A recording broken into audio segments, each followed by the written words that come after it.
ayat kursi dalam keterangan disebutkan apabila kita membaca ayat kursi setelah sholat fardu,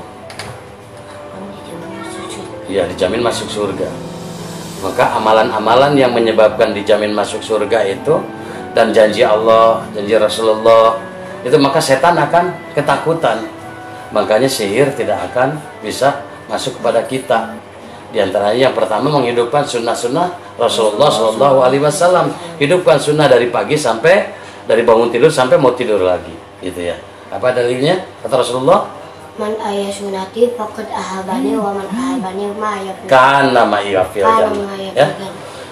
Man ahya sunnati faqad ahabani wa man ahabani kana ma yafil jannah. Kata Rasulullah, barang siapa yang menghidupkan sunnahku, kata Rasulullah, ya, sunnah fi'liyah ada padanya, mengikuti, maka sungguh dia cinta kepadaku, kata Rasulullah. Dan barang siapa yang cinta kepadaku akan masuk surga bersamaku.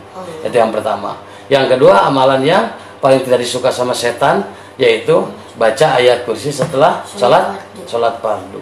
Maka sihir, santet, insya Allah bismillah dengan kuasa Allah tidak akan bisa menyerang kita, ya.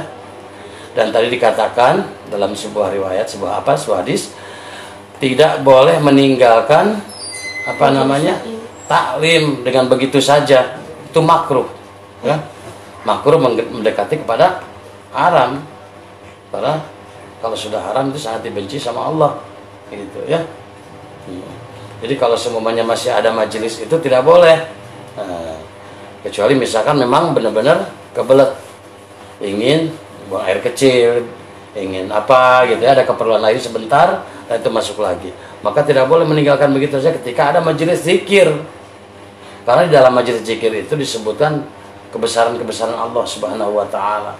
Ketika seseorang seorang pendakwah atau seorang ulama menyampaikan tentang kalimat-kalimat Allah, menyampaikan kebaikan-kebaikan dari Allah dengan Rasulnya, dan bagaimana mengajak untuk lebih yakin lagi kepada Allah, maka sangat zalim ketika meninggalkan majelis tersebut.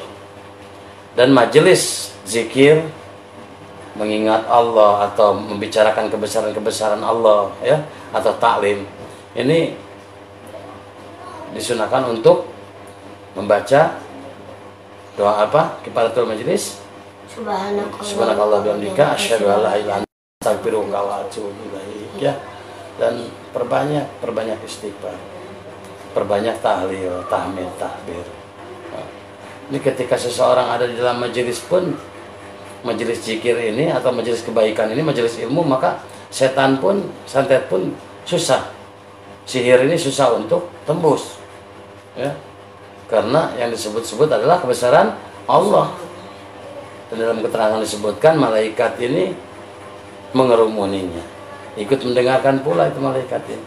Itu insya Allah kita niatkan, ya, niatkan perbanyak zikir, perbanyak istighfar, ya, terutama dalam majelis. Jangan sampai apabila sangat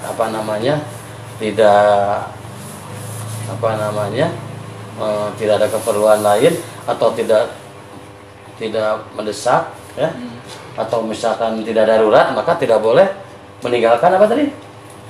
Majelis zikir, iya, majelis itu, apalagi majelis ilmu. Ya, nauzubillah. Kalau kita ini aja sudah meninggalkannya saja sudah makruh, gitu, ya, makruh. Gitu.